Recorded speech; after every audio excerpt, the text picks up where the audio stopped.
오늘은 나르시시스트와 관계가 더 가까워지기 전에 초반에 알아낼 수 있는 방법에 대해 얘기를 해보려고 합니다. 연인뿐 아니라 가족, 친구, 직장, 동료들에게서도 나타날 수 있는 5가지 징후들을 말씀드릴 텐데요. 그 전에 이 징후들을 이해하기 위해 나르시시스트의 대표적인 특성 한 가지를 좀 설명을 드리고 시작하도록 하겠습니다. 나르시시스트들은 슬픔이나 두려움, 외로움, 염려 등 사람들 앞에서 취약해 보이는 감정들을 회피하는 경향이 있습니다. 그들은 자신의 취약한 감정을 인정하지 않고 어떻게든 감추고 숨기기 위해서 수많은 심리적 전략을 사용하죠. 물론 보통 사람들도 능력이나 직위, 사람들과의 관계 등에 따라서 상황에 맞게 일부러 취약한 감정을 드러내지 않고 숨기기도 합니다. 그런데 나르시시스트들은 언제 어디서 누구와 함께든 예외 없이 항상 자신의 취약한 감정을 드러내지 않고 숨기는 데에만 급급하죠. 이 점을 기억하시길 바라고요. 자, 그럼 5가지 징후들을 말씀드리겠습니다. 첫 번째, 감정 공포증을 가지고 있습니다. 나르시시스트들은 자기 자신이 다른 그 누구의 도움도 필요 없는 완벽한 존재라고 착각합니다. 다른 사람의 행동이나 감정에 전혀 영향을 받지 않는 것이 강하고 완벽한 사람의 특징이라고 생각하죠. 어떤 일로 불안하거나 누군가로부터 상처받았을 때 절대 그것을 인정하지도 않고 표현하지도 않습니다. 그 대신 그들은 보통 사람들이 굉장히 화났을 때와 같은 방식으로 화를 내고 비난합니다. 그런데 이 화를 내는 것이 거만함과 자신의 우월감을 동반하죠. 거들먹거리고 잘난 체 하면서 상대의 결점을 집어내고 비난하는 식입니다. 그들이 정말 숨기고 싶은 것은 상대가 자신의 감정에 영향을 주었다는 거예요. 불안한 감정과 상처받아 아픈 감정을 모두 비난으로 표현하는 것이죠. 몇몇 나르시시스트들은 자신이 화가 났다는 것조차 인정하지 않습니다. 소리를 지르고 있으면서도 본인은 소리를 지르는 게 아니라고 하면서 아주 장황하고 길게 설명을 늘어놓죠. 내가 불안하다, 상처받았다, 이런 아주 간단한 말 몇 마디만 하면 해결이 될 텐데 취약해 보이는 감정들을 숨기기 위해서 뜬금없이 상대를 비난하고 억지를 부립니다. 또한 자신의 감정만 회피하는 것이 아니라 다른 모든 사람들의 감정을 기피합니다. 사람들이 감정을 표현하면 아무 반응이 없이 침묵하거나 다른 주제로 말을 돌리는 식이죠. 예를 들어서 자신의 연인이 새로운 직장에 들어가게 되어 마음이 불안하다라고 말을 하면 나르시시스트는 그런 좋은 직장을 가지지 못한 자신의 불안한 감정 때문에 아무 대답 없이 침묵하거나 다른 주제로 대화의 방향을 틀어버립니다. 두 번째, 감정을 뜨거운 감자 다루듯 합니다. 감정 공포증이 감정에 대해 불편함을 나타내는 일종의 신호였다면 이 불편한 감정을 뜨거운 감자처럼 손에 들고 있기가 싫어서 남에게 줘버리는 것이죠. 난 이 감정 갖고 있기 싫으니까 너가 가져 라는 식입니다. 며칠 동안 연락을 받지도 않고 사라져 있다가 갑자기 나타나서는 친구에게 이렇게 말하는 겁니다. 너 나한테 불편한 거 있어? 왜 연락을 안 해? 이 나르시시스트는 자기가 친구의 연락을 받지 않고 거절한 것이 민망하게 느껴지지만 이 민망한 감정을 느끼고 싶지 않기 때문에 그 감정을 친구의 것으로 취급하는 거예요.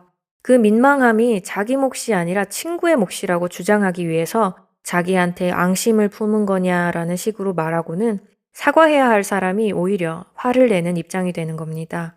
만일 친구가 좋은 직장에 들어갔다고 하면 축하해주기는커녕 왜 그런 데를 선택했냐, 그런 데밖에 갈 데가 없냐, 너하고는 안 어울린다 등등 자신이 좋은 직장을 갖지 못해서 드는 불안감을 친구가 대신 느끼도록 만드는 거죠. 세 번째, 은밀하게 조종합니다. 나르시시스트들은 도움을 요청하거나 자신의 요구를 직접적으로 표현하는 걸 불편해합니다. 그들이 누군가에게 의지하고 있다는 현실을 깨우쳐주기 때문이죠. 그래서 대놓고 원하는 것을 말하지 않고 자기 뜻대로 상황이 돌아갈 수밖에 없게끔 사건을 만들어 갑니다. 연인이 가고 싶어하는 장소를 말하면 비싸다, 멀다, 피곤하다 등등 많은 이유를 대면서 정작 자신이 가고 싶은 곳은 아무리 비싸고 멀고 피곤해도 전혀 개의치 않고 상의도 없이 미리 티켓부터 구입해와서 함께 갈 수밖에 없는 상황으로 만드는 거죠. 결국 시간이 흐르면서 모든 것이 나르시시스트가 원하는 대로만 흘러가게 됩니다.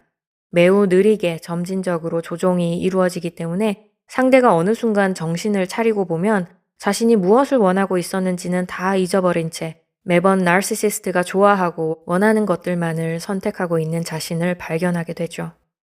네 번째, 상대방을 우상처럼 떠받들어 줍니다. 사람들이 누군가를 떠받들고 칭송할 때는 그 말을 하는 자신이 스스로가 특별하다고 느끼고 싶기 때문일 때가 많습니다. 이 특별한 사람이 날 원하다니, 이런 난 더 특별한 사람인가 봐 라고 생각하는 식인데, 이 생각이 어느 정도까지는 별 문제가 되지 않습니다. 내가 사랑하는 사람을 높여주고 존경하면 나 자신도 덩달아 기분이 좋아지죠. 아주 정상적인 거예요. 그런데 나르시시스트는 보통의 평범한 한 사람을 결점이 없는 완벽한 우상처럼 여기고 떠받드는 경향이 있습니다. 우리가 적절하게 상대를 존경하게 되면 관계를 더 잘 지켜줄 수 있고 상대에게 결점이 있을 수도 있다는 걸 인정하게 되죠. 만일 흠을 발견해서 실망하더라도 그것을 자연스럽게 여길 수 있게 됩니다. 그러나 상대를 흠이 없는 완벽한 존재로 인식하고 떠받들게 되면 상대의 아주 작은 흠조차 받아들일 수 없게 됩니다. 나르시시스트들은 상대를 불완전한 보통의 인간으로 보지 못합니다. 자신이 원하는 상상 속의 모습으로 상대를 바라보죠. 그러다 결점이 하나둘 발견되면서부터 평가가 완전히 달라지고 결국에는 실망할 거리들로 넘쳐나게 됩니다. 자, 마지막 다섯 번째입니다. 쌍둥이 판타지를 가지고 있습니다. 나르시시스트들은 상대로부터 자신과 똑같은 점을 계속해서 찾아냅니다. 물론 이는 관계의 초반에 일어나는 일이죠. 자신과 상대방이 얼마나 닮았고 똑같은지에 대한 증거들을 찾아내서 상대에게도 그 생각을 심어줍니다. 똑같은 감정과 생각을 가진 소울메이트를 만난다는 건 정말 신비하고 재미있는 일이죠. 마치 거울을 들여다보는 듯한 느낌을 받게 됩니다. 내 말이 얼마나 옳은지, 내 욕구나 생각이 얼마나 중요한지 등등을 설명할 필요조차 없습니다. 서로 인정받기 위해 완벽해야 할 필요도 없고 실패나 결점조차도 그저 멋지게 받아들여지죠. 두 사람이 완전히 똑같다면 같은 것을 원하기에 차이도 없고 실망도 없습니다. 똑같은 방식으로 사랑을 주고받을 수 있고요. 상대가 나의 필요를 만족시키지 못할 거라는 걱정이 완전히 사라집니다. 그래서 이 나르시시스트들이 이런 생각 때문에 상대와 전혀 상의 없이 자기 멋대로 모든 것을 선택하고 결정하죠. 당연히 상대방이 자신과 같은 마음일 거라 믿기 때문입니다.